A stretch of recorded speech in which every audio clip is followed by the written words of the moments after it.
mata kuliah yang seperti yang saya sudah sampaikan di pertemuan pertama, ini adalah mata kuliah yang paling indah, seni yang paling indah, yaitu komunikasi publik.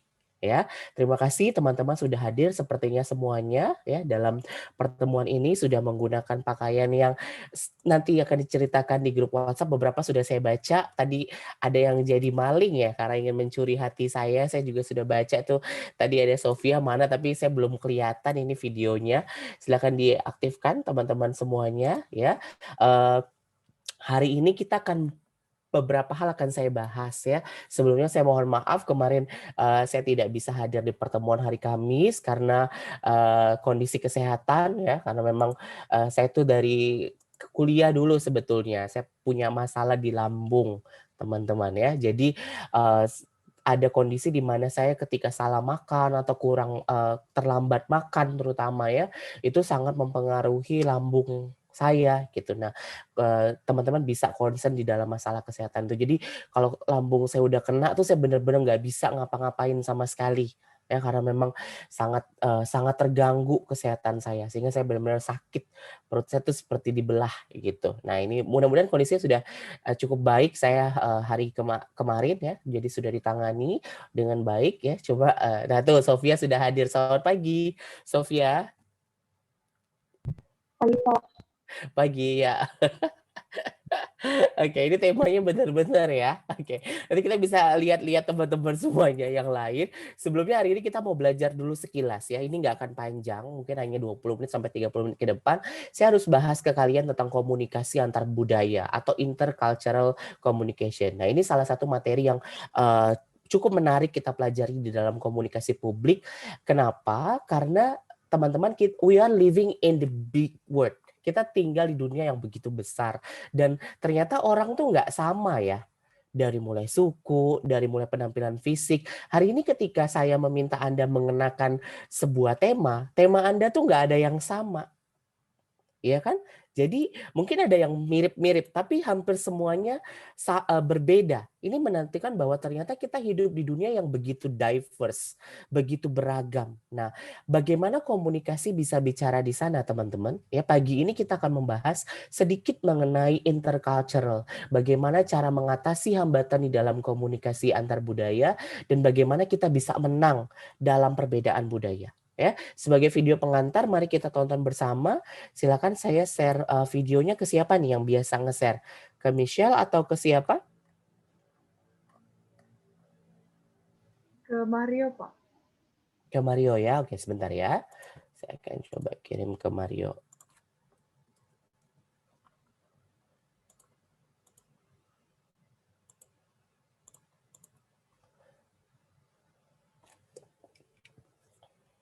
Nah, kita simak bareng-bareng. Sudah saya kirim itu, Mario. Kita bisa tonton bersama di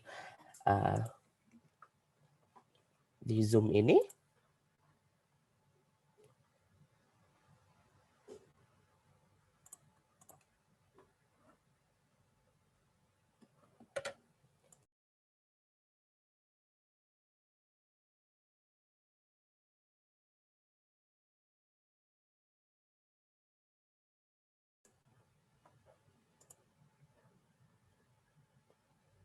Oh, belum bisa?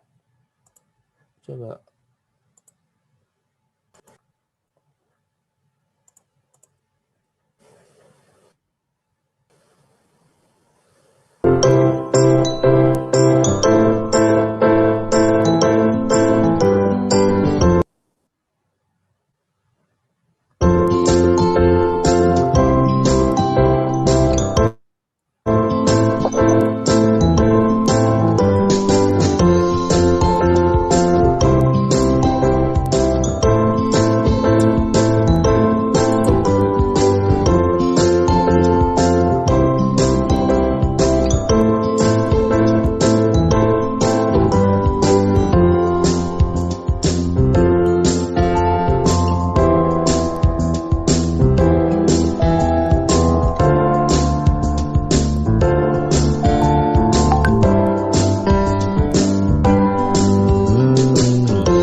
Satu video lagi ya, silakan Mario.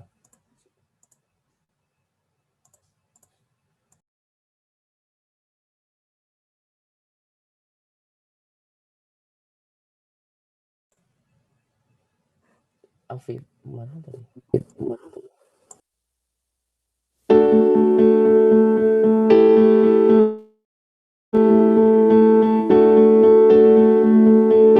Lancang kuning berlayar malam, hai berlayar malam. Lancang kuning berlayar malam, hai berlayar malam.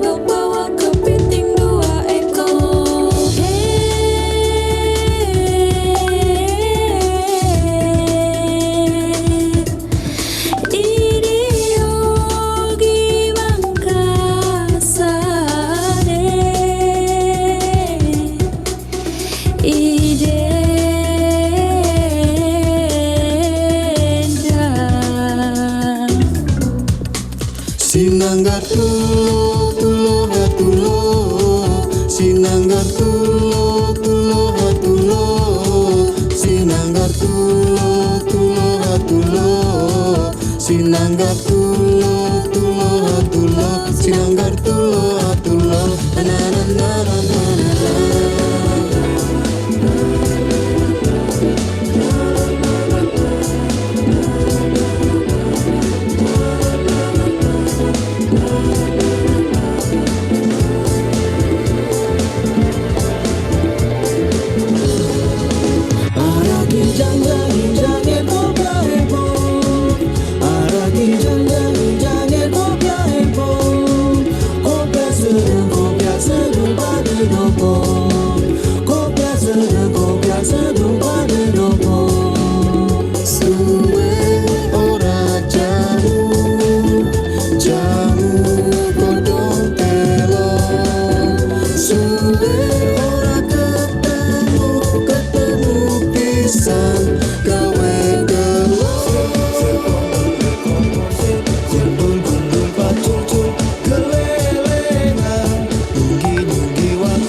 Berdiri di ujung batas negara tanpa lelah juang, asa nusa bangsa tetap tegar dan tangguh mengabdi, mewujudkan harapan demi ibu pertiwi. Semangat, kekuatan jiwa raga, membelahan pesta, menjelajah samudra dengan semangat, tanpa henti bekerja guna lindungi bangsa dan negara. Bekerja dengan sepenuh hati, tindak penyelundup tanpa kompromi, dilandasi dengan kebersihan hati, hilangkan semua stigma korupsi.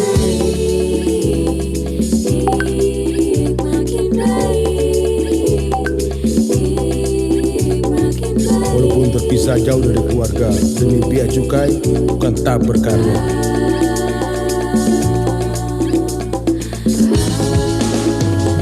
Bungong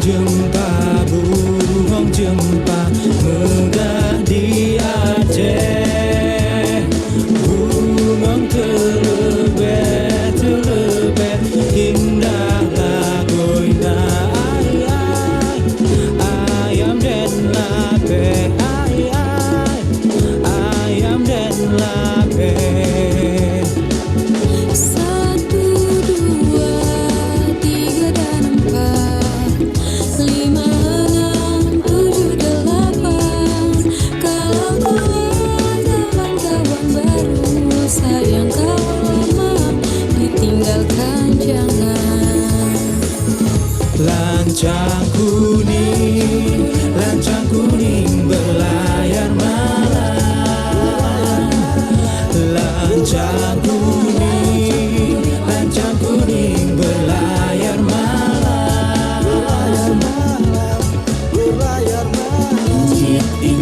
semu, siapa sakit naik ke atas.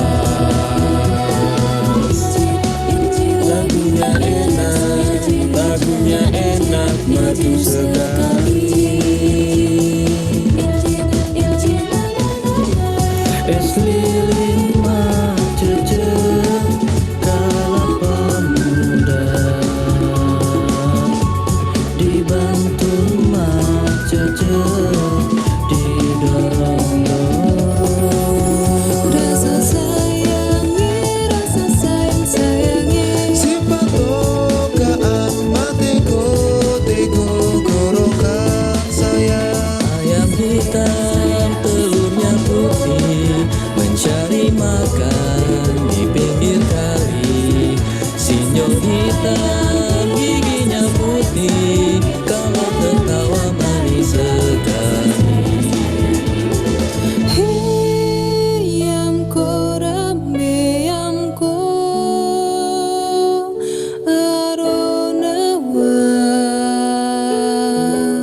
kombe.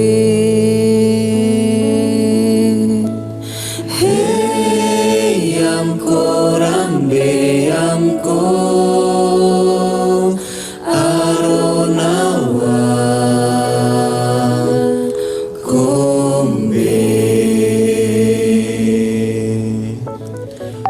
Mino kibe kumano mundo beko yumano mundo awe ade.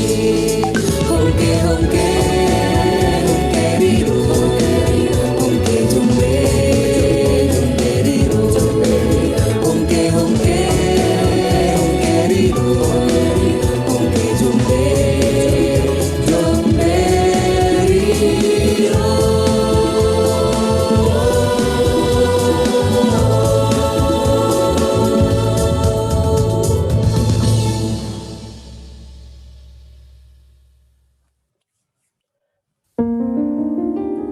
Oke, baik. Wahai semua Oke, baik. pegawai Terima kasih. bea cukai.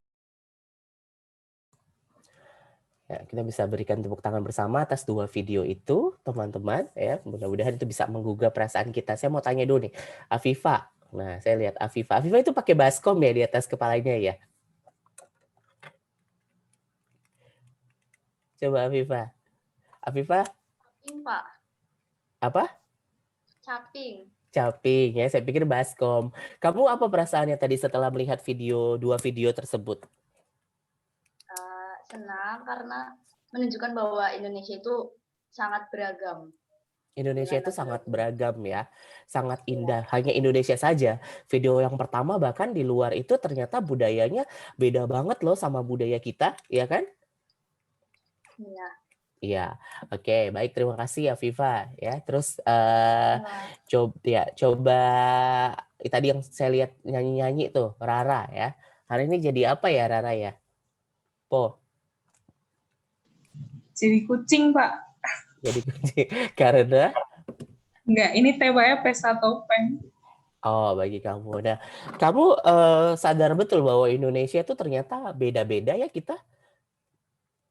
Iya, Pak. Beda, Pak. Beda-beda. Terus gimana kamu kalau misalnya ketemu orang yang beda atau berada di lokasi yang beda? Sekarang kan mungkin Rara kan adanya di Jawa ya. Rata-rata teman-temannya, keluarganya, orang-orang terdekat Rara, dosen-dosen Rara itu rata-rata mungkin fasih atau biasa memiliki budaya yang sama gitu ya dengan Rara. Terus gimana kalau misalnya nanti kamu bekerja atau kamu nanti berada dalam lingkungan yang kamu sendiri nggak kenal atau kamu minoritas di sana?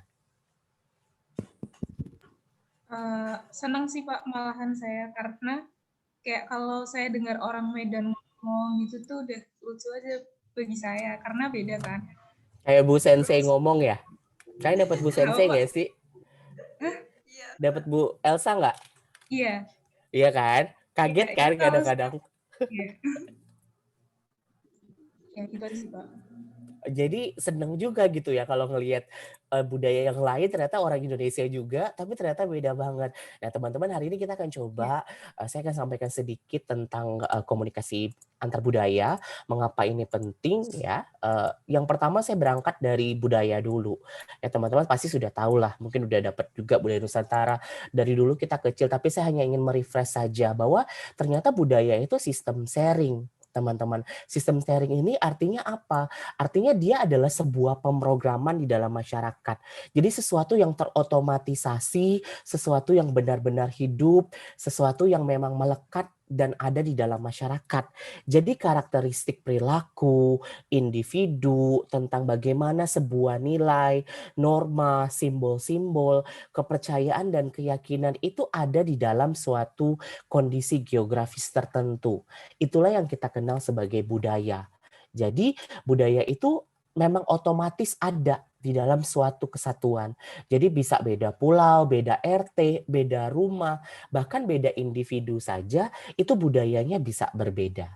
Nah, mengapa kembali saya highlight kenapa kita penting mempelajari komunikasi antar budaya? Yang pertama mobilitas. Ya, mobilitas ini sekarang manusia itu pindah dari satu tempat ke tempat yang lain itu sangat cepat dan sangat masif.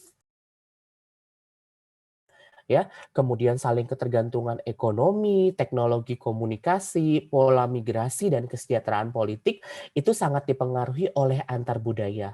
Jadi sekarang ya itu udah nggak zaman lagi kita mengelompok, negara yang mengelompok atau suatu komunitas yang mengelompok di dalam itu tidak akan pernah bisa maju.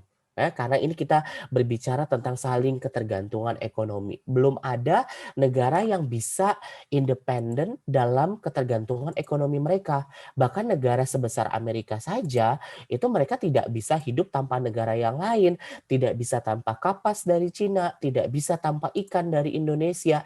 Jika Anda melihat data statistik bagaimana pola perdagangan internasional. Nah, itu kita bicara dari situ saja. Jadi termasuk Indomie bahkan diekspor sama Indonesia yang setiap hari kita makan, itu akan jadi mahal banget di Eropa.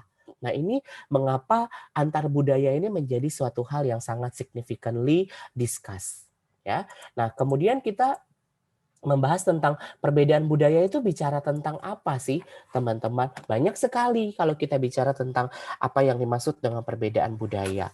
Yang pertama, saya sedikit saja ya, nilai-nilai sosial. Ya, nilai-nilai sosial ini mungkin ya di dalam masyarakat perkotaan kita tahu bahwa orang-orang kota itu lebih individualistis, ya kan? Lebih berorientasi pada uang, iya nggak sih? Sedangkan orang-orang yang berada di perdesaan, mereka akan lebih concern kepada kebersamaan, kolegial, hubungan baik, ya. Dan itu masih ada sampai sekarang. Kita bisa paham itu dengan sangat baik. Ya, peran dan status ya. Saat ini di Indonesia mungkin berbeda dari 10 tahun yang lalu, 20 tahun yang lalu ketika wanita mungkin masih dianggap lebih bawah dibanding laki-laki.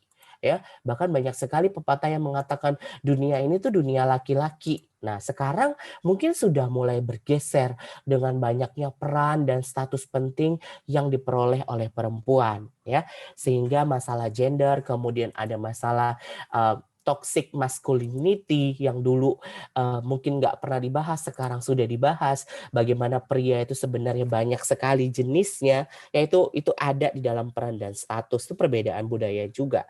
Nah, kemudian saya sedikit ke konsep waktu. Konsep waktu ini kalian perlu paham ya. Di beberapa belahan negara, karena nanti kita semua akan jadi ASN, yang mungkin kalian nggak hanya belajar atau menghadapi wajib pajak ataupun stakeholder kita tuh orang Indonesia doang, ya, tapi bisa ketika Anda dalam kancah internasional gitu ya. Nah, perbedaan waktu ini, konsep waktu ini menjadi penting. Ada beberapa negara yang menganggap waktu itu remeh, jadi ngaret. Kalau rapat ngaret, termasuklah Indonesia. Kadang-kadang. Tapi negara seperti Rusia, negara seperti Eropa Timur, itu mereka bisa ngaret. Tadi Anda bisa lihat videonya ya. Rusia itu bahkan membiarkan kita untuk menunggu sejauh mana kita tahan ketika mau bisnis deal. Ya. Tapi ada juga negara yang very punctual. negara-negara maju atau advanced country, mereka relatively lebih punctual. Amerika, Eropa gitu ya, Jepang, Korea itu mereka lebih punctual di dalam waktu. Nah, sekarang saya mau bahas sedikit tentang pengambilan keputusan, perilaku etis, perbedaan budaya kerja, dan konteks budaya kerja dalam satu. Ya, jadi dalam beberapa penelitian di dalam ilmu komunikasi, ya di dalam Bove and Thiel, di dalam referensi kita juga ada bahwa ada ilmu tentang dua jenis konsep konteks budaya di dunia ini. Ya, yang pertama adalah high context, yang kedua adalah low context. Mungkin Anda sudah pernah dengar. Kalau dia high context ini adalah budaya yang tinggi, budaya tinggi yang dia itu basa-basinya banyak. Jadi nonverbalnya banyak sehingga dia bertele-tele. Budaya high context ini banyak ditemui di negara-negara Asia, termasuk Indonesia, termasuk Jepang, termasuk Cina. Jadi budayanya itu sangat mengutamakan perilaku nonverbal. Misalnya ketika bertemu, ya misalnya saya ketemu Suta gitu. Suta, kamu udah makan belum? Pasti Suta nggak akan mudah bilang, udah belum makan Pak, supaya saya ajak makan. Iya kan? Tapi Suta pasti akan bilang, oh udah makan Pak, padahal dia belum.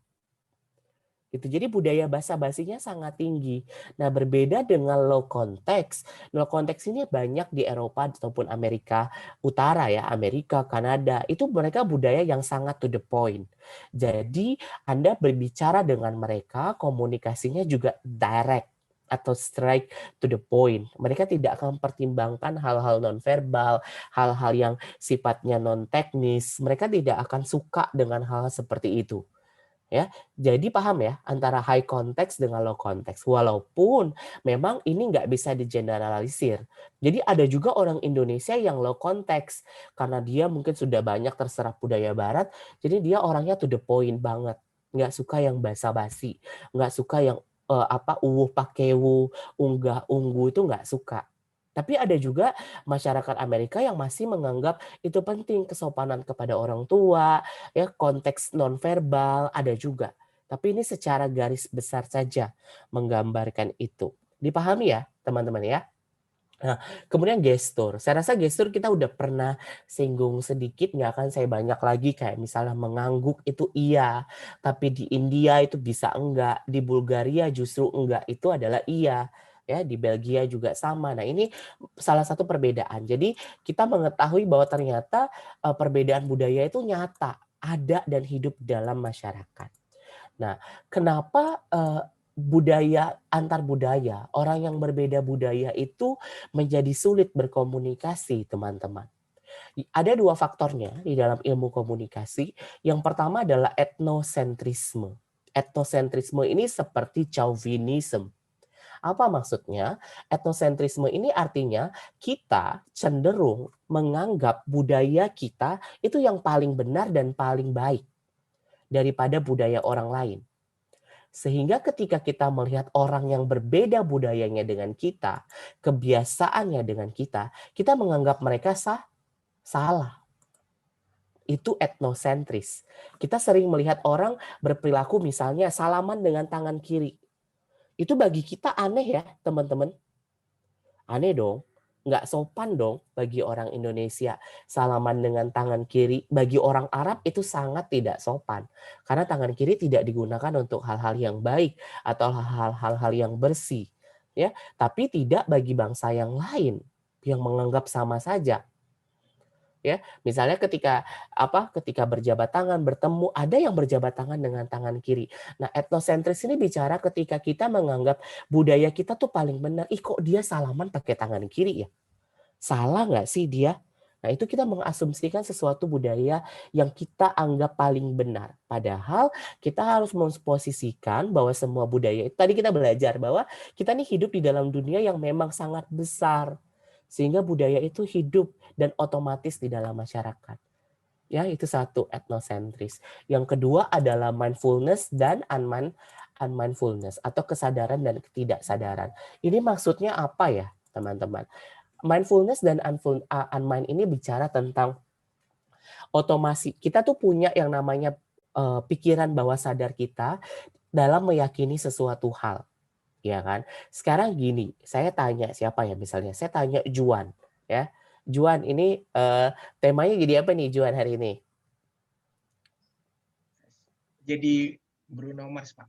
Oh jadi Bruno Mars, oke. Kamu suka dengar Bruno Mars ya berarti ya. Nah, Iya. Juan gitu ya, kamu alergi nggak sih atau kamu ada perasaan apa gitu ketika kamu melihat ada transgender, ada waria gitu, Oh iya, Pak. Agak geli gitu, Pak. agak geli gitu ya. Kenapa ya Juan? Eh, karena apa ya? Mungkin karena ya memang seharusnya dia tidak seperti itu, Pak. Cuman ada mungkin sesuatu faktor yang membuat dia seperti itu. Cuman Iya ya bisa geli dia aja seperti melihat. itu. Kenapa? Karena kamu nggak biasa. Iya, Pak. Di keluarga kamu nggak ada kan orang kayak gitu? Iya, nggak ada, Pak. Iya kan? Nggak ada. Atau kamu ya maksudnya? Ya, karena nggak ada, kamu nggak biasa. Sehingga ketika kita ketemu orang seperti itu, kita risih. Begitu juga ketika kita mendengar sesuatu. Nggak usah jauh-jauh lah. Misalnya ada yang terjangkit COVID atau ada yang terkena kanker. Kita akan memberikan stigma ya, yang enggak gitu. Misalnya, mungkin dia karena suka jalan jauh, oh mungkin karena dia suka keluar. Padahal belum tentu, teman-teman. Nah, mindfulness ini bicara bahwa kita tuh kadang-kala punya pikiran bawah sadar kita yang menganggap orang tuh berbeda dan salah. Ketika misalnya kita habis ketemu orang yang habis sakit kanker atau kita jenguk orang sakit, kita tuh cepat-cepat buru cuci tangan, kita bisa ketemu orang yang HIV misalnya, kita akan sangat jijik, kita akan sangat geli gitu ya. Ini saya bicara tentang fakta-fakta, picture-picture yang ada di lapangan, teman-teman. Ya, ini terjadi di dalam kehidupan kita, di dalam dunia kita saat ini. Ya, nah itu hanya pemantik saja agar teman-teman bisa paham betul tentang itu. Ya, saya lanjutkan sedikit tentang kenapa kemudian setelah kita belajar tentang kesulitan antar budaya, kita belajar tentang apa sih hakikatnya komunikasi antar budaya. Kita perlu paham betul ini untuk menjawab bagaimana cara kita kemudian berkomunikasi dengan orang banyak atau kepada publik, teman-teman. Yang pertama saya bahas adalah enkulturasi. Enkulturasi adalah sebuah proses kita menyerap budaya yang dari nature, di mana sebuah budaya atau sebuah kultur itu ternyata kita serap dari orang terdahulu. Jadi Anda jadi orang Jawa itu karena orang tua Anda besar dan berasal dari Jawa. Pernah nggak kalian nemu orang Batak yang bisa bahasa Jawa karena dia besarnya di Jawa? Itu enkulturasi. Enkulturasi itu kita ternyata jadi seperti sekarang karena kita tuh menyerap nilai-nilai dari orang terdahulu. Dari orang tua kita, dari nature kita, dari geografis kita. Ya, itu kita hidup dan tumbuh sebagai orang yang seperti itu. Jadi kita dapat dulu, oh ternyata kita tuh enculturate, given by nature. Gitu ya. Misalnya Putri. Putri, ini Putri jadi apa nih Putri? Saya cosplay Jo March, Pak. Karakternya Little Woman. Ya, oke. Kamu kan dari kecil dan besar di Bali ya Putri ya? Iya. Berarti Iya. kamu pernah nggak nanya, berarti termasuk agama ya? Berarti Hindu, kamu Hindu ya Putri ya? Seorang Hindu, itu kan diturunkan dari orang tuamu. Iya, Pak. Iya kan? Ada nggak di sini teman-teman yang mendapatkan pilihan untuk memilih agama? Jadi Anda terlahir atau Anda sekarang menjadi pemeluk agama tertentu, itu adalah salah satu contoh enkulturasi. Budaya yang memang melekat. Jadi Putri sebagai seorang Hindu, karena dia tinggal di Bali, dia orang tuanya juga dari Bali, sehingga dia berbudaya Hindu Bali. Paham ya teman-teman ya, enkulturasi. Orang Jawa tuh saya lihat Afan ya, membawa kejawaannya. Ya Van ya, kamu Jawa karena orang tua kamu Jawa atau kamu belajar Jawa terus kamu pengen jadi orang Jawa? Karena orang tua, Pak. Karena orang tua. Itu enkulturasi. Anda paham betul hari ini ya. Kita budaya kita itu given. Satu, ya. Yang kedua, hakikat komunikasi itu antar budaya adalah akulturasi. Akulturasi lawan dari enkulturasi, di mana proses belajar sebuah budaya itu dimodifikasi melalui pemaparan langsung. Jadi artinya akulturasi itu kita belajar budaya tertentu. Ya, Anda masuk stan sehingga Anda tahu budaya di stan. Nggak boleh nginjak rumput, nggak sopan sama dosen, nggak boleh ABCD. Ketika Anda belajar, Anda jadi memiliki budaya itu. Ya, begitu juga tadi saya bilang orang Medan, orang Batak yang tiba-tiba dia tinggal di Jawa 5 tahun, dia bahasanya lebih medok dari orang Jawanya. Misalnya orang Audrey gitu ya. Orang Cina yang tinggal di Surabaya itu kadang-kadang lebih medok dari orang Jawanya. Karena dia belajar akulturasi. Budaya itu bagaimana kita belajar. Jadi nggak heran gitu ya kalau nanti kalian penempatan di mana 5 tahun kalian pulang, ibu kalian kaget karena kalian bisa bahasa yang lain, logatnya jadi lain.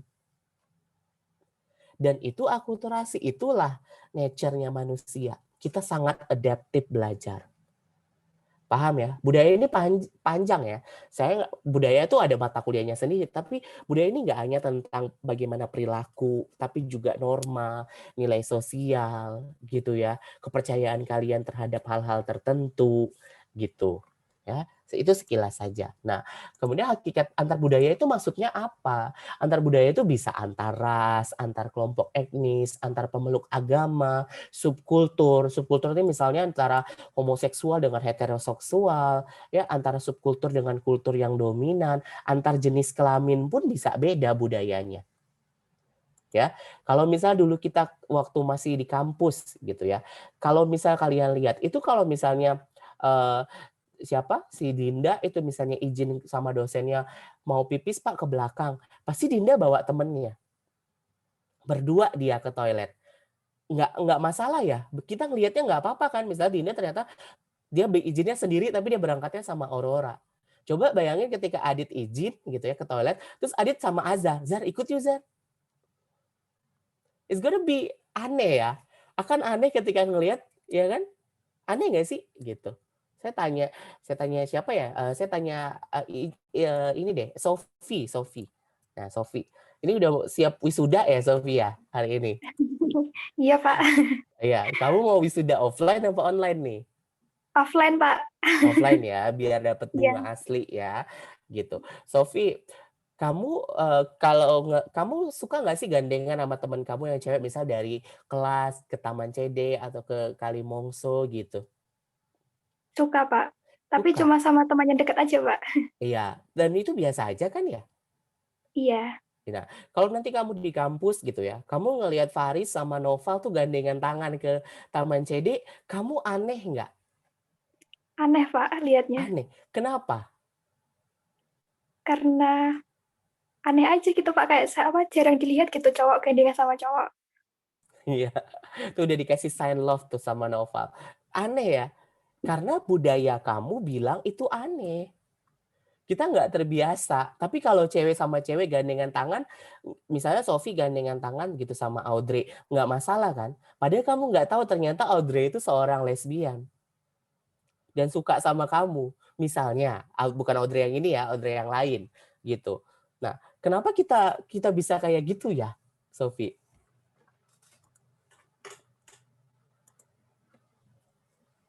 Apa ya, Pak? Kalau mungkin saya merasa nyaman gitu kalau gandengan sama cewek, kayak menandakan kalau kita tuh dekat gitu, sahabat. Gimana, Pak? Kurang tahu juga, Pak. Iya, karena budaya perempuan dan budaya laki-laki berbeda. Nilai kehidupannya, nilai sosialnya beda-beda, ya kan? Jadi wanita itu yang lebih grouping, mereka lebih lebih saling bersandar, beda dengan pria yang lebih independen, lebih individual. Nah, ini budaya, ya kan? Nah, maksudnya saya hanya memantik saja bahwa ternyata pemikiran kamu itu adalah budaya kamu. Ya, teman-teman ya. Terima kasih Sofi. Nah, saya lanjutkan dulu tentang prinsip saja sedikit ya. Nah, ini sama. Pada dasarnya, prinsip komunikasi antar budaya ini bicara tentang relativitas bahasa dan bahasa sebagai cermin budaya. Ya, misalnya Anda lihat video yang viral, nggak bisa bahasa Inggris, padahal itu bahasa Thailand, ya kan? Nah, itu adalah salah satu relativitas bahasa. Kita bisa terhambat komunikasi kita dengan orang lain karena beda bahasa. Jelas. Nah, relativitas bahasa ini juga bicara tentang perbedaan makna, teman-teman. Misalnya, kalau misal kalian, ini nggak ada orang Melayu ya, nggak ada orang yang tinggalnya di dataran Riau atau di dekat-dekat Malaysia, itu bahasa Melayu itu relatifly maknanya sama, gampang kan? Kita bisa paham kalau nonton Upin Ipin tuh gampang. Tapi ada banyak kosakata yang berbeda makna, relativitas bahasanya tinggi. Misalnya Misalnya jalan di tempat. Ada nggak yang tahu bahasa Melayunya jalan di tempat? Nah, jalan di tempat itu adalah bagi bahasa Malaysia adalah injak-injak bumi. Kalau kulkas itu dia peti sejuk. Kalau pocong dia hantu bungkus. Ya, kalau push up ya namanya. Push up itu bahasa Malaysianya bersetubuh dengan tanah. Nah, ini jadi kocak. Jadi ada perbedaan makna, relativitas bahasa. Oh, ternyata kita nyebutnya pocong, di Malaysia tuh nyebutnya hantu bungkus. Kok jadi nggak serem ya ketika tahu hantu bungkus? Gitu. Nah, ini relativitas bahasa. Nggak usah jauh-jauh kalau bisa sampai Malaysia. Saya tadi tanya contoh yang ekstrim ya, tapi Indonesia yang sangat besar ini bahasanya juga sangat berbeda. Jadi makna yang ditangkap dari bahasa itu bisa berbeda. Ya. Nah, yang terakhir, ini hambatan. Kenapa sih kita tuh jadinya susah berkomunikasi antar budaya? Kita sering menganggap diri kita mayoritas, kita sering menganggap diri kita menjadi minoritas. Yang pertama dan kedua, jelas tadi yang sudah saya sampaikan, kita tuh sering mengabaikan perbedaan. Kita tadi dengan etnosentris kita menganggap semua kultur itu hampir sama. Makna itu semuanya sama, padahal dalam makna bahasa saja itu bisa berbeda. Nah, menilai perbedaan secara negatif. Seringkali kita menilai perbedaan tadi Sophie menganggap cowok sama cowok tuh gandengan tuh nggak wajar, negatif langsung. Padahal belum tentu. Misalnya, mungkin saja memang salah satunya berkebutuhan khusus atau minta temen kan gitu ya. Nah, terakhir culture shock. Nah, ini yang saya ingin saya sampaikan. Culture shock ini adalah sebuah kondisi di mana kita itu merespon yang tidak baik dalam sebuah situasi. Jadi shock ya, ini banyak terjadi. Terutama di teman-teman yang nantinya bekerja di tempat yang jauh berbeda. Anda bisa bayangkan ketika Anda dulunya tinggal di Solo ya, kemudian Anda harus penempatan di Brastagi misalnya, atau di Papua. Dari mulai perbedaan bahasa, orang, volume bicara, ya, itu akan jadi culture shock. Makanan yang ada. Kita kalau misalnya gitu ya, jangankan gitu ya, ketika awal-awal Anda berkuliah di kampus, Anda tuh culture shock sebenarnya. Nggak biasa makan ini, nggak biasa sendirian, iya kan? Dan itu akan terjadi lagi ketika kita menghadapi sebuah kondisi yang orang-orangnya itu mayoritas dan kita jadi minoritas di sana. Teman-teman, itu adalah kejutan budaya. Sehingga Anda akan menjadi sedih, Anda akan menjadi depres, Anda akan menjadi demotivate karena Anda merasa tidak bisa menyatu atau tidak bisa membuat orang sama dengan Anda. Exactly ya, teman-teman ya, culture shock itu sangat gampang. Nah, terus gimana dong dalam dunia komunikasi bicara tentang culture shock ini? Ya, entrance-nya atau solusinya atau effective communication untuk menghadapi komunikasi antar budaya ini cukup dua saja sebenarnya, dan ini juga sama seperti disiplin ilmu yang lain. Yang pertama tadi hambatan-hambatan ini kita hindari, kita selesaikan. Jadi mengabaikan, kita nggak boleh mengabaikan. Melanggar adat kita nggak boleh melanggar adat setempat. Ya, menilai perbedaan secara negatif. Kita tidak boleh menilai perbedaan secara negatif. Ya, itu satu adalah mereversekan hambatan-hambatannya, harus kita solusikan. Dan yang kedua dan yang paling penting, efektifnya kita harus punya prinsip interaksi yang efektif. Gampang itu, dari mulai keterbukaan, empati, sikap mendukung, kedekatan kita, interaksi kita, ekspresi kita, berorientasi dengan pihak lain. Saya rasa ini sudah pernah saya sampaikan dari pertemuan pertama.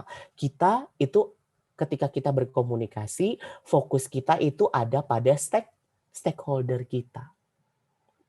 Ya, ada pada orang lain. Jadi dimanapun Anda bekerja nanti, stakeholder Anda itu adalah orang lain. Jadi misalnya nanti Anda ditempatkan, misalnya sebagian besar nih orang Jawa misalnya, ditempatkannya di luar Jawa, di Sulawesi misalnya ya. Nah, itu stakeholder kalian akan berbahasa yang beda.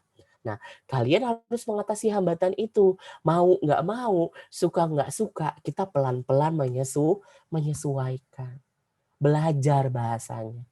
Komunikasi bicara di sana. Kalau kamu mau dekat dengan stakeholder, kamu harus dekat dengan mereka. Bagaimana bisa kamu dekat kalau kamu nggak ngerti bahasanya? Itulah kenapa kita perlu komunikasi manajemen interaksi atau dengan nonverbal misalnya ya. Kadangkala gitu kan, tadi nggak bisa bahasa Inggris tadi itu, tapi sebenarnya bisa diselesaikan dengan nonverbal. Ya, perkuat nonverbalnya, dan yang paling pasti adalah manajemen interaksi terbuka. Nah, ini yang ingin disampaikan oleh STAN melalui saya dan Kementerian Keuangan. Kita tuh hidup di dunia yang sangat berbeda, teman-teman. Jadi Anda harus terbuka. Nggak bisa berada di dalam tempurung dan tetap yakin bahwa budaya Anda itu yang paling benar. Ya, hari ini Anda belajar betul di dalam dunia komunikasi gitu ya, bahwa salah satu cara untuk bisa survive di dunia yang sangat diverse ini adalah dengan bersikap terbuka. Dengan perbedaan. Saya nggak akan nyentuh nilai-nilai kalian. Jadi gini, kita tuh hidup dengan nilai-nilai agama gitu ya, nilai agama, nilai sosial, bagaimana pandangan Juan terhadap seorang LGBT. Saya nggak akan sentuh kalian di nilai-nilai itu. Anda punya nilai-nilai itu, silakan. Ada yang misalnya LGBT itu penyakit, Pak, yang bisa disembuhkan. Saya tetap merasa itu harus nggak boleh ada. Ada juga yang merasa bahwa, oh silakan, ketika dia nggak ganggu saya, silakan. Nah, ini berdasarkan nilai-nilai yang Anda anut. Silakan. Tapi untuk sampai ke komunikasi bicara bahwa kamu kalau misalnya mau berkomunikasi, kamu harus terbuka. Gimana bisa kamu ngomong sama orang ketika kamu jijik atau kamu nggak suka? Clear ya? Paham ya? Komunikasi antar budaya ini sekilas sampai sini. Jika ada pertanyaan silakan. Saya buka pertanyaan berkaitan dengan komunikasi antar budaya. Ya, ini lanjutan dari yang kemarin. Nih kan, habis dari surat ibu, nah sekarang nih udah perempatan nih. Nah, udah nih ngantarin nih komunikasi antar budaya. Gimana kamu bisa hidup di tempat yang kamu nggak kenal. Kamu beda sendirian. Gitu. Silakan jika ada pertanyaan saya buka.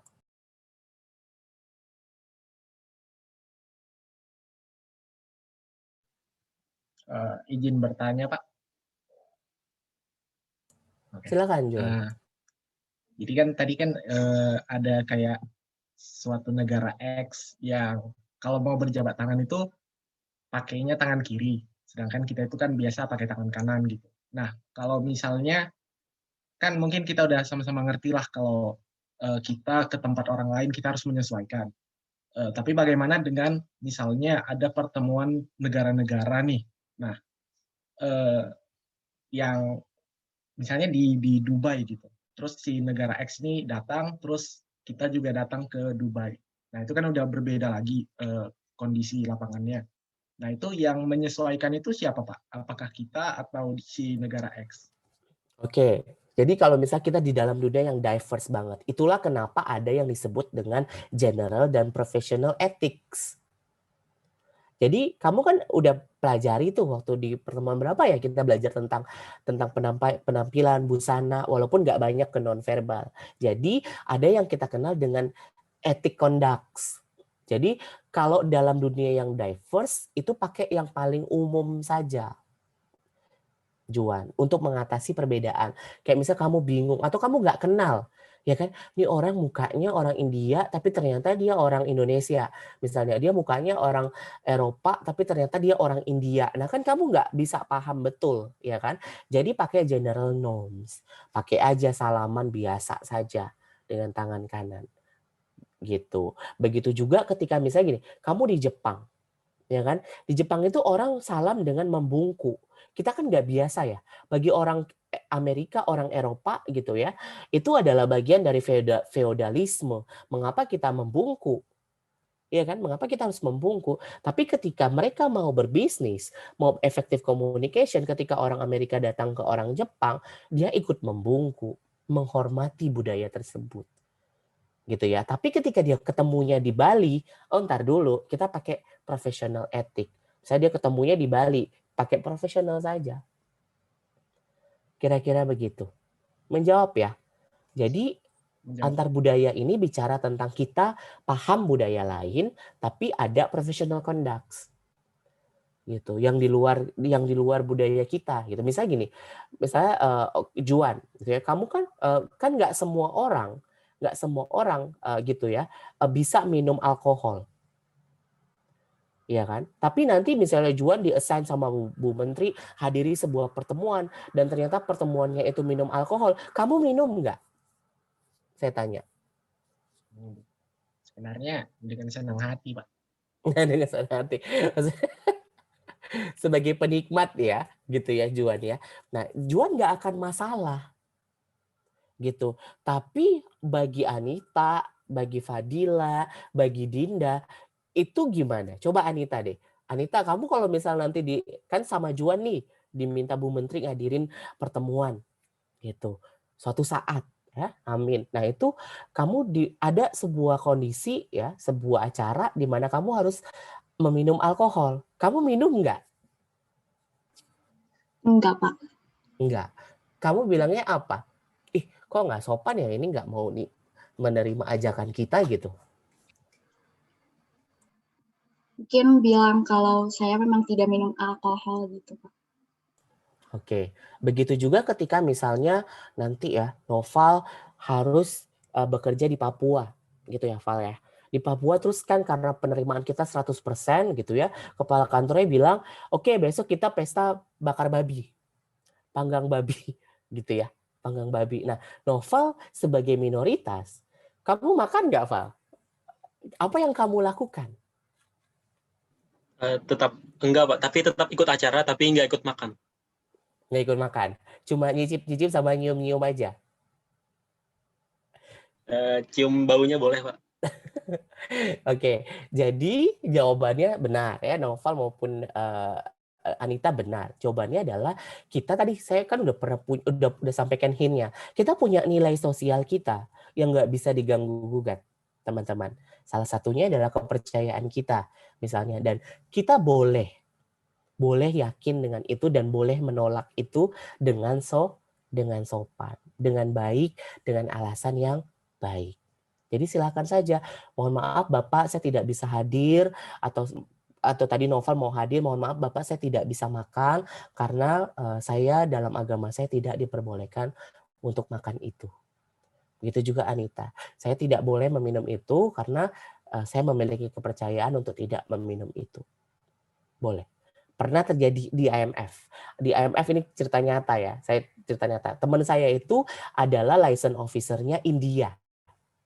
Dia nggak tahu, dia udah paham betul, tapi waktu gala dinner ternyata yang disajikan itu adalah steak. Bagi orang India, sapi itu sangat suci, dan ternyata dia India yang benar-benar tradisional ternyata, Menteri Keuangannya itu. Jadi dia sedikit tersinggung. Ya, karena dia nggak bisa makan. Dan dia tersinggung. Untung ada menu lainnya.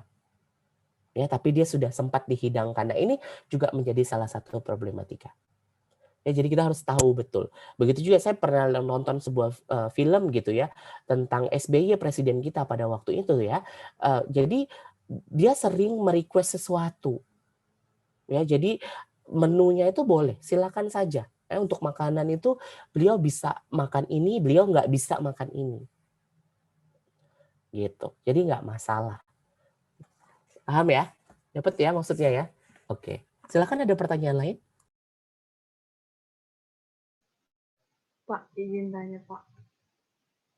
Kalau misal di Bali kemarin itu kan karena yang kasusnya Kristen Grey itu kan jadi banyak banget yang speak up tentang kelakuan aneh-aneh bule di Bali itu.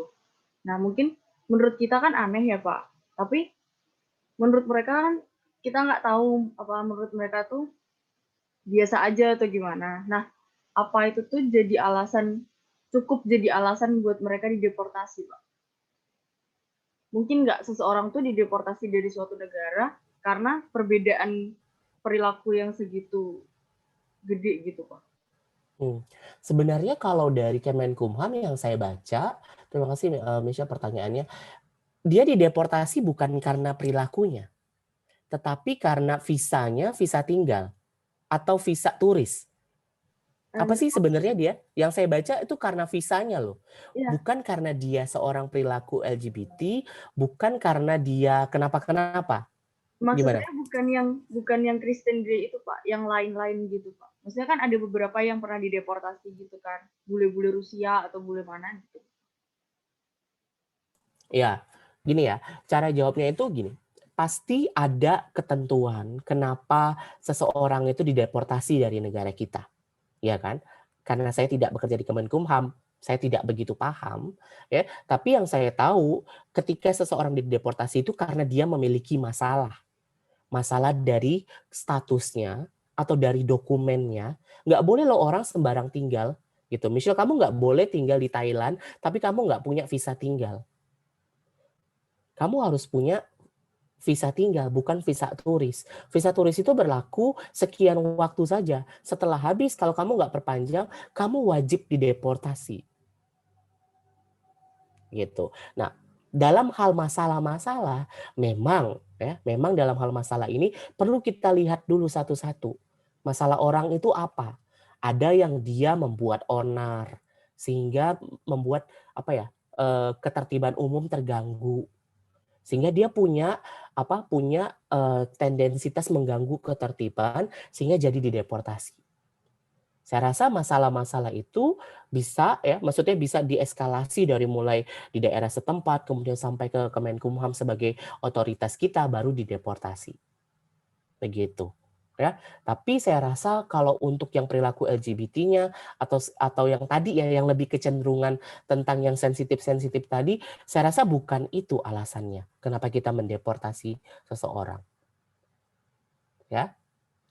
Gitu ya Michelle ya. Terima kasih Pak. Oke. Cukup teman-teman? Ada lagi pertanyaan? Satu pertanyaan silakan.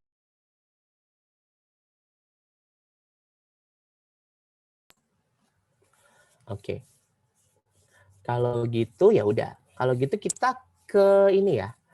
Ke acara selanjutnya ya teman-teman nih hari ini udah pakai kostum-kostum yang seru gitu ya.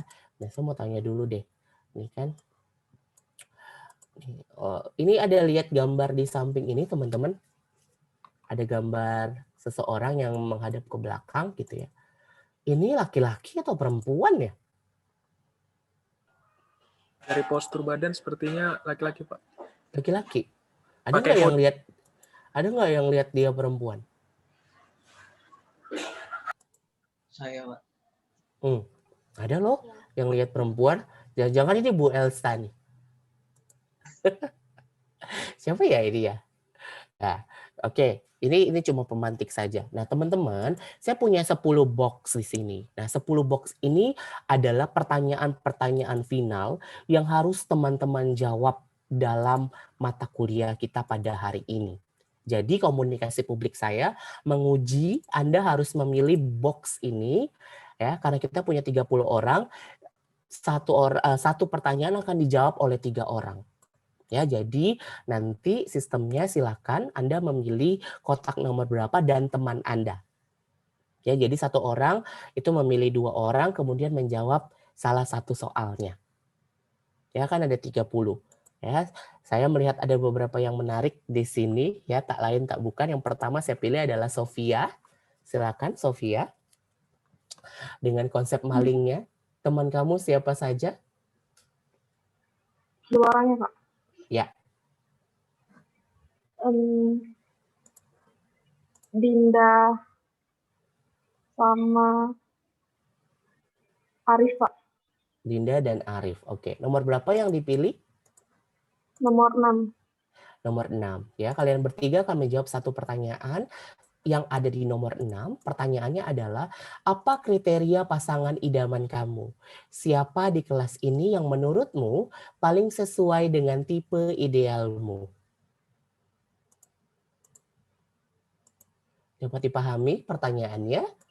Sudah bisa dijawab? Dinda akan menjawab pertama. Saya berikan waktu 30 detik untuk menjawab. Silakan.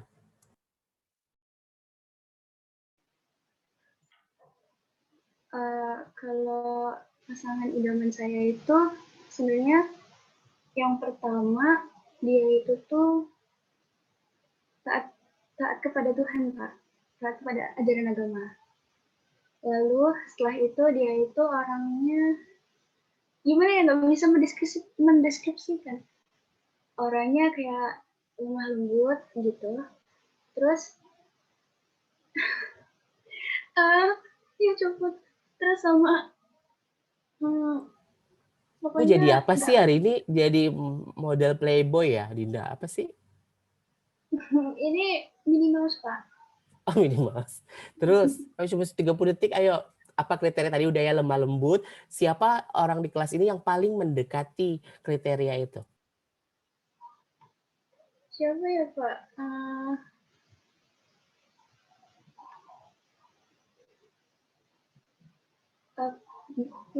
Bingung.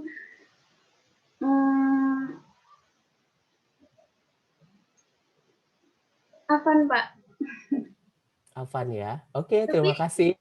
Tapi sayangnya kita kan beda agama gitu, Pak. Jadi kalau taat kepada Tuhannya emang taat banget, Pak. Tapi sayangnya kita beda agama gitu, Pak. Jadi mohon maaf ya, Afan ya. Jadi begitu, Pak. Dia yang milih, dia yang mohon maaf. Ngerti gak sih sama pikiran Dinda kita, teman-teman? Soalnya yang paling saya kenal di sini itu Afan, Pak. Gitu, Pak. Jadi hatinya sama, Tuhannya berbeda. Oke. Terima kasih untuk jawaban komunikasinya. Arif, silakan. Kriteria ya, Pak. Kriterianya wanita, Pak. Menjawab banget ya. Coba yang benar loh, Rip. Ini pertemuan terakhir kamu gimana saya mau nilai kemampuan komunikasi? Kriterianya sayang anak kali, Pak. Sayang sama keluarga gitu, Pak. Terus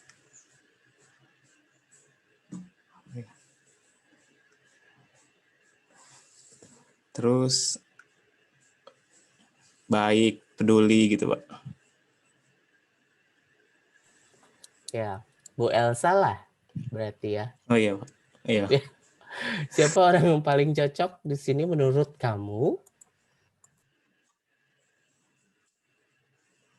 Siapa ya?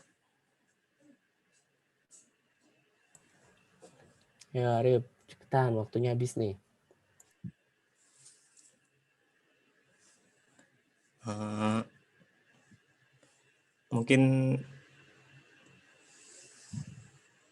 Mungkin Siti, Pak.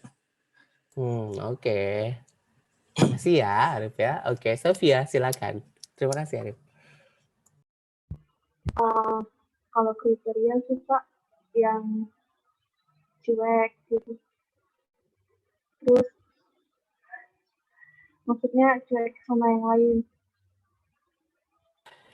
Tapi ke saya enggak. Orangnya kalau di kelas ini kayak Mario, Pak. Kayak Mario gitu? Iya. Kok gitu ya? Iya, Pak. Ya, oke. Terima kasih, Sofia. Oke, kalau gitu lanjut ya, kloter kedua ya. Afan, silakan. Tadi sempat disebut 2 orang di bawah. Grafta sama Faris, Pak. Grafta dan Faris. Wah, 3 men. Oke. Silakan nomor berapa, Afan? Nomor 7, Pak. Nomor 7. Kita buka ya. Jelaskan 2 rahasiamu yang tidak diketahui oleh orang lain selama ini. Gampangnya pertanyaannya. Jelaskan 2 rahasia tentangmu yang tidak diketahui oleh orang lain kelas ini selama ini. Silakan. Kita mulai dengan Grafta.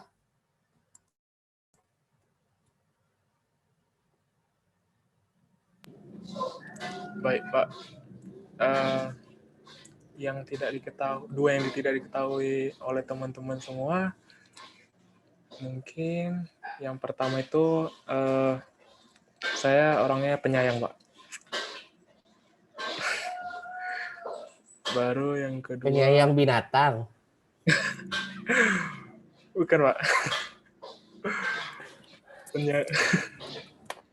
Penyayang. Lah. Kan kamu yang ngomong. Ciptaan makhluk Tuhan, Pak. Oke. Terus yang kedua? Yang kedua, saya apa ya? Saya orangnya suka memerhatikan orang lain, Pak. Maksudnya? Maksudnya saya tuh kayak mencari tahu dia tuh tipenya gimana, terus mempelajari psikolognya gimana, Pak. Siapa yang sering kamu perhatikan selama 1 semester ini? Gimana ya, Pak? Kayaknya semua sama rata, Pak. Maksudnya nggak terlalu dispesialin kali gitu. Tapi kalau misalnya lebih akrab ke si Afan, Pak. Afan? Oke. Maksudnya, Oke. Jadi kamu gitu, sudah mengobservasi Afan dengan dalam gitu ya? Ya, untuk ini aja, Pak, kayak ketawa-ketawa sama ya untuk bercanda-bercandaan gitu, Pak. Oke. Oke, terima kasih Grafta. Makanya dipilih juga sama Afan ya. Oke. Kemudian terima kasih. Ini jadi anak band ya, musisi ya. Karena Grafta suka nyanyi kan. Ingat saya waktu webinar ya, Grafta nyanyi dari 1 jadi 4, jadi 20, jadi 35, itu Grafta semua. Gak apa-apa. Faris, silakan. Iya, Pak. Yang pertama saya kurang lebih sama Pak kayak Grafta, yaitu Kak. Maksudnya peka itu kalau misalnya ada sesuatu misalnya terjadi di kelas, saya tuh bisa langsung gimana gitu tahu orangnya gitu. Jadi itulah. Nggak ngerti saya tapi kayak memperhatikan kejadian-kejadian kecil yang ada di kelas. Terus selanjutnya yang kedua itu saya yang mungkin belum diketahui sama teman-teman semua, saya tuh alergi udang, Pak. Alergi udang? Yeah. Oh, ya. Oke, that's good. Terima kasih ya, Faris ya. Iya, sama-sama, Pak. Oke, Afan? Kalau dari saya orangnya jahil, Pak.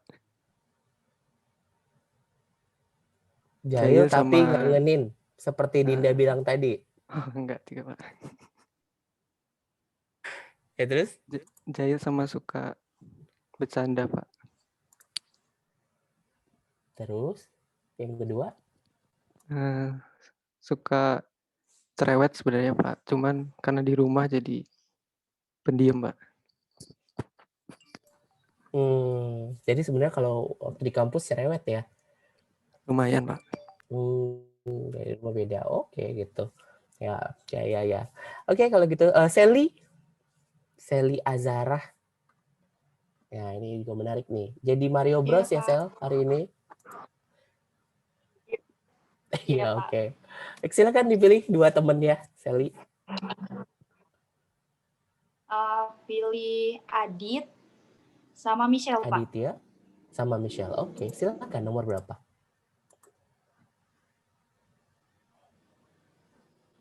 Nomor 8. Nomor 8. Oke, kita buka nomor 8 ya. Apa yang Anda butuhkan saat sedang stres? Apakah Anda akan menghubungi seseorang atau lebih sering menghabiskan waktu sendirian untuk memikirkannya? Saya rasa dapat dimengerti ya.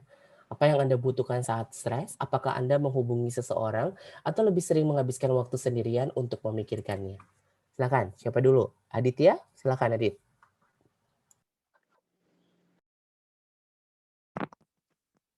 Saya sebenarnya bisa dua-duanya sih, Pak. Tapi lebih sering menghabiskan waktu sendirian. Jadi kalau misalkan saya benar-benar stres banget, kayak misalkan tugas tuh banyak, bukannya saya malah kerjain, tapi saya lebih milih buat motoran, Pak, malam-malam. Gitu. Keliling kota gitu. Oh, motoran. Biar nggak, ya. Oke, biar nggak stres gitu ya. Bukannya dikerjain malah motoran ya. Tapi nggak sambil ngerjain tugas kan motorannya. Iya. Oke, itu. Oke, Dit, thank you, Dit. Ya, terus siapa tadi? Michelle? Kamu jadi cheerleader ya, Michelle? Iya, Pak. Oke. Kalau saya biasanya berisikin orang, Pak. Kayak kan panik gitu, karena stres gitu, terus jadi panik. Misal tugas gitu, sebelum bete, saya bakal berisikin orang dulu, terus abis itu mungkin kalau stres banget, jadi bete, terus baru deh sendiri gitu, Pak. Oke. Thank you, Audrey. Sally? Kalau saya lebih sering stres itu lebih sering sendiri, Pak. Terus suka cari makanan manis kayak bikin sendiri gitu, kue yang manis-manis gitu. Itu bisa ngilangin stres gitu, Pak, kalau saya. Oke, jadi kamu emang ini ya, lebih jadi safe ya, produktif, lebih jadi safe gitu ya. Oke, baik. Terima kasih Sally. Baik, teman-teman ya, karena kayaknya kita punya waktunya udah tinggal sedikit. Ya, saya harus menampilkan beberapa video karena kemarin saya konsepnya adalah konser. Kita ini lebih enjoy aja ya. Beberapa video ini kita akan tonton. Saya ingin Anda menangkap maknanya. Ya, apa sih maksud dari makna beberapa video yang akan saya tayangkan ini ya? Silakan. Mario ya. Pak Reza izin itu sepertinya Mario internetnya jelek, Pak. Mungkin bisa dikirim ke saya. Ya.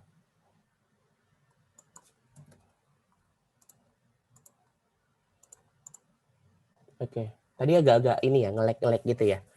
Ini video pertama yang saya sampaikan, kita bisa lihat bersama. Saya ingin lihat respon kita ya. Enjoy aja ya teman-teman ya.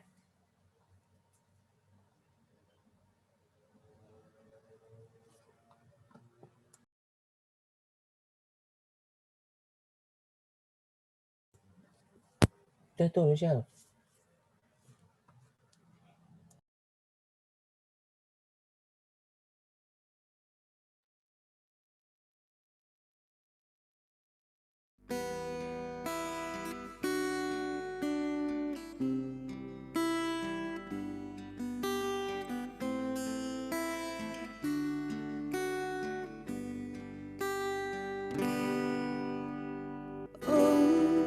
Santi, Santi, Santi. Om Santi, Santi, Santi. Oh,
juga ijen titia waranugraha bahagia santilan jagarita mana baos miwalaksana kaikat antolepa ijen titia sinaranggen ngicalang awet janereng mana dan surat titia mampu jalan nuna swecani ratu mana baos miwalaksana kaikat antolepa ijen titia sinar anggen ngicalang awet janereng mana dan surat titia mampu jalan nuna swecani ratu Om Santi Santi Santi Om Santi Santi Santi Om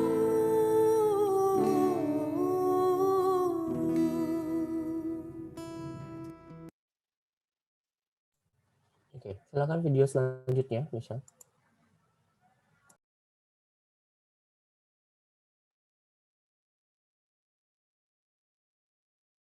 Baru, Wardah Lightening Foundation dan Concealer. Enjoy your coverage, enjoy your life.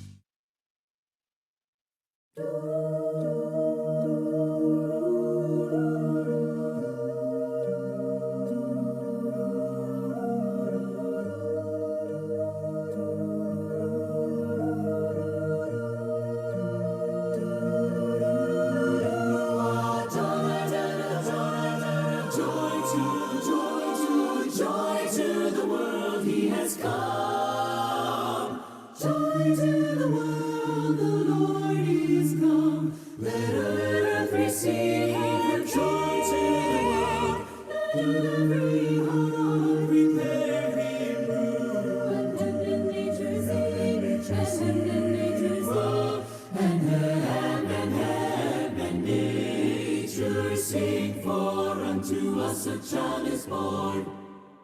Unto us a son is given. Unto us is given. For unto us a child is born. And the government shall be upon his shoulder. And the government shall be upon his shoulder. The government shall be upon his shoulder, and his name shall be called Wonderful Counselor, the mighty God, the everlasting Father, the Prince of Peace, the everlasting Father, the Prince of joy to the world he has come. Here is the world with truth and grace, and makes the nations joy to the world. To the reason of his righteousness, wonders of his law, and wonders of his love. Joy to the world, and wonders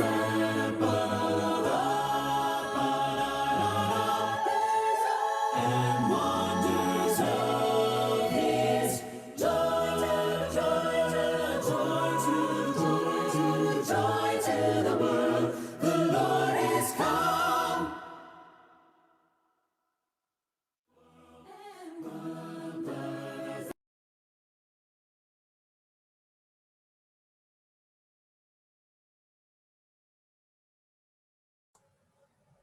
Lanjut, Audrey.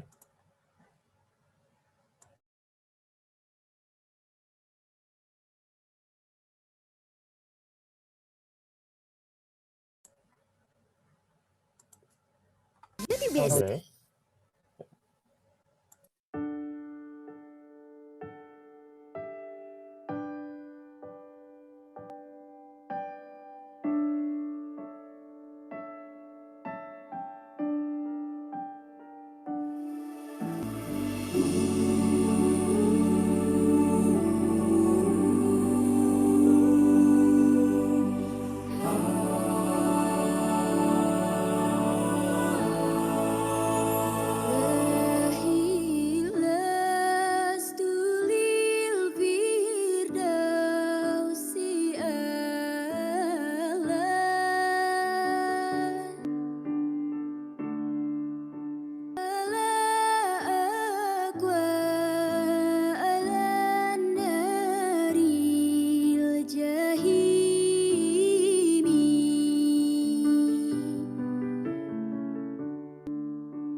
Bukanlah ahli surga, juga tak mampu menahan siksa neraka.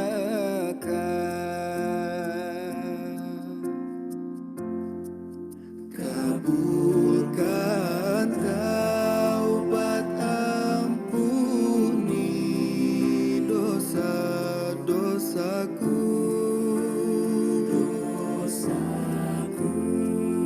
Hanyalah Engkau pengampun dosa hamba-Mu.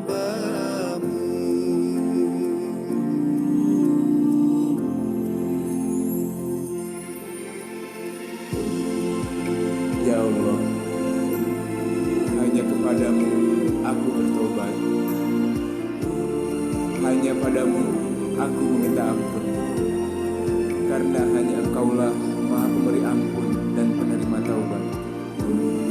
Ya Allah, ampunilah dosa-dosaku.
Baik, ya, sudah mendengarkan 3 video tadi, saya berangkat pertama ke Ricky.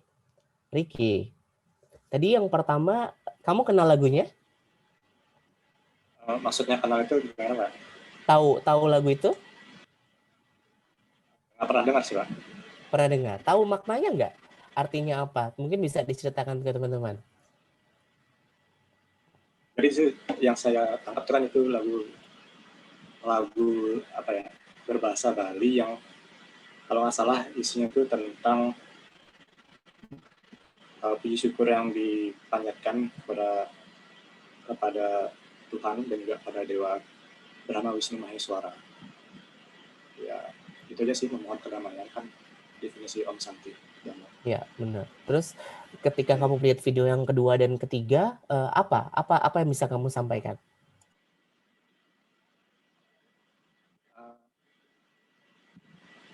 Video yang kedua itu yang saya dengar itu lebih apa ya, lebih semangat nadanya karena joy. Terus yang ketiga itu lebih hikmat, sama seperti lagu yang pertama juga. Lagu yang pertama itu kalau saya mengucapkan syukur, yang ketiga itu apa namanya? Yang ketiga itu memohon pengampunan dan bimbingan. Yang ketiga itu mungkin apa namanya, tentang semangat dan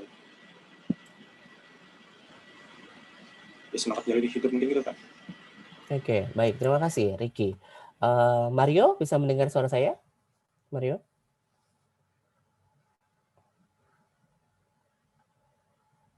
Mario?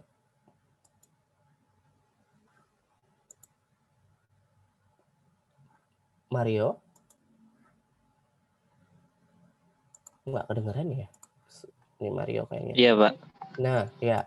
Apa pendapat kamu melihat Jaringannya ada video-video gangguan. tadi?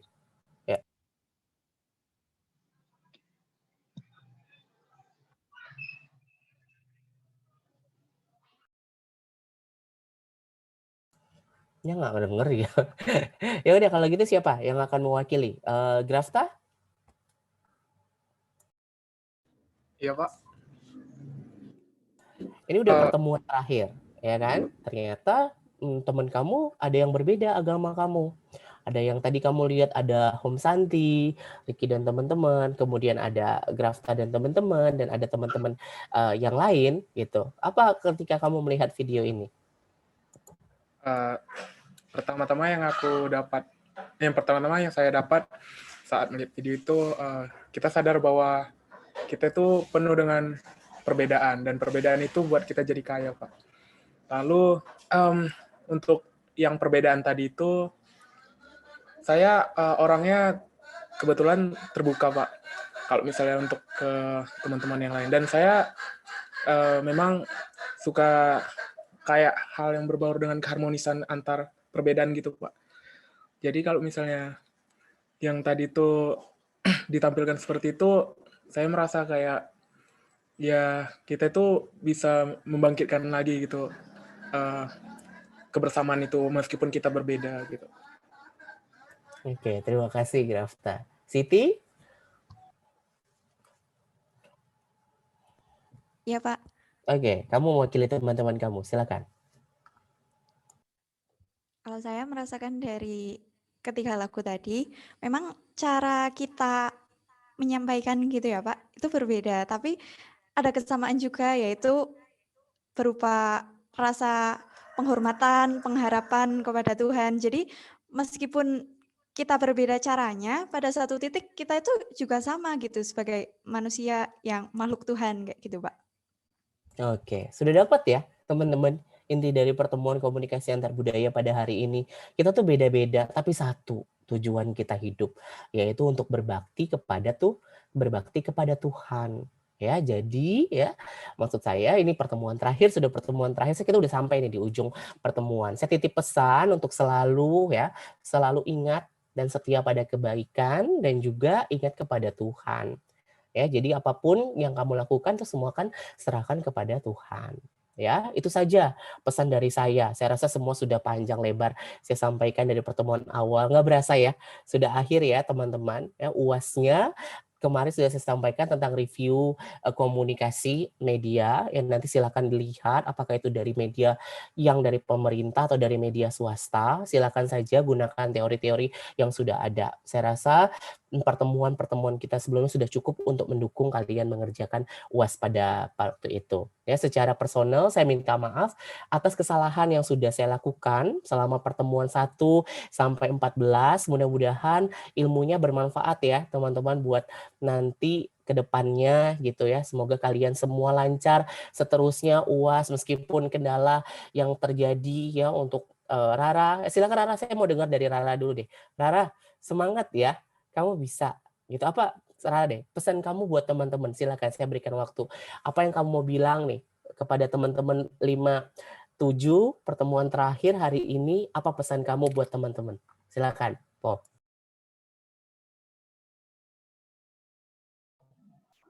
Semangat aja, Pak. Pak, coba ngomong deh ke saya, ke teman-teman. Apa yang kamu rasakan satu semester nggak pernah ketemu, nggak pernah sekelas, gitu. Sekarang udah tiba-tiba bisa aja nih, kita udah mau ganti semester. Walaupun semester depan masih satu kelas ya. Tapi pelajarannya udah tinggal dikit kalau nggak salah ya. Gimana Rara? Coba ngomong aja. Ya semangat aja, Pak. Semangat, saling mendukung. Kamu percaya kekuatan teman, bisa saling membantu? Iya, Pak. Iya, semangat ya. Jadi teman-teman saling dukung, kita berikan tepuk tangan dulu untuk Po dan teman-teman semua, kalian tuh hebat, kalian membanggakan ya. Jadi walaupun saya awal-awal suka marah-marah nih sama 57 yang kadang-kala apalah tapi semuanya sudah bisa dilakukan ya. Jadi semangat, sukses buat kalian. mewakili Kementerian Keuangan, kami titip salam untuk adik-adik semuanya. Semoga jika Tuhan mengizinkan, kami tunggu Anda semua di Kementerian Keuangan. Saya tunggu Anda. Jadi kalau saya selalu bilang, mungkin quote saya udah terkenal nih di kalangan mahasiswa. Kalau hari ini nggak ada yang bangga sama kalian, hari ini masih banyak orang yang mengecilkan hati kalian, masih banyak orang yang nggak percaya sama kemampuan kalian, nggak apa-apa. Biar saya yang bangga sama kalian. Jadi saya bangga banget sama kalian. Sukses untuk semuanya. Saya tunggu Anda semua di wisuda. Kalau kita sempat ketemu, saya tunggu Anda di Kementerian Keuangan. Itu saja dari saya. Ya, ini biasa mau foto atau gimana? Silakan teman-teman. Iya Pak, mau Pak. Oke, boleh. Ya, foto yang paling aneh kan? Pasti komunikasi publik. Pakaiannya paling aneh. Ayo. Silakan. Biasa kalau kelas-kelas lain tuh bikin background gitu, tapi ini nggak apa-apa kalau kalian nggak buat background. Silakan siapa yang mau foto. Po, ayo aktifin Po. Nggak apa-apa dengan air mata.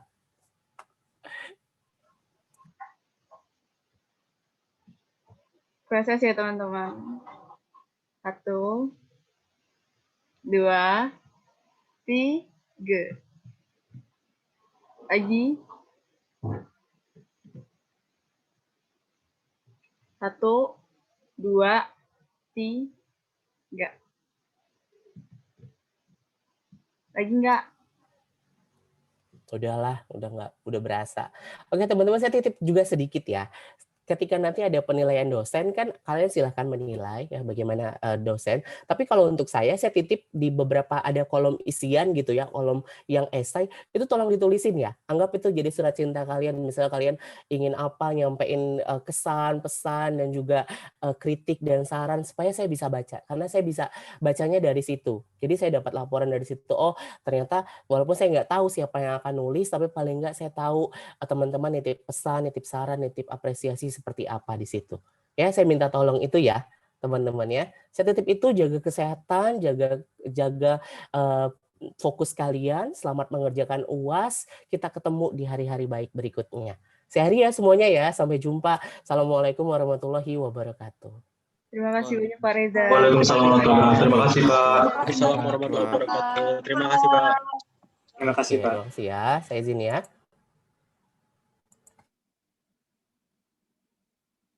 Terima kasih Pak. Terima kasih Pak.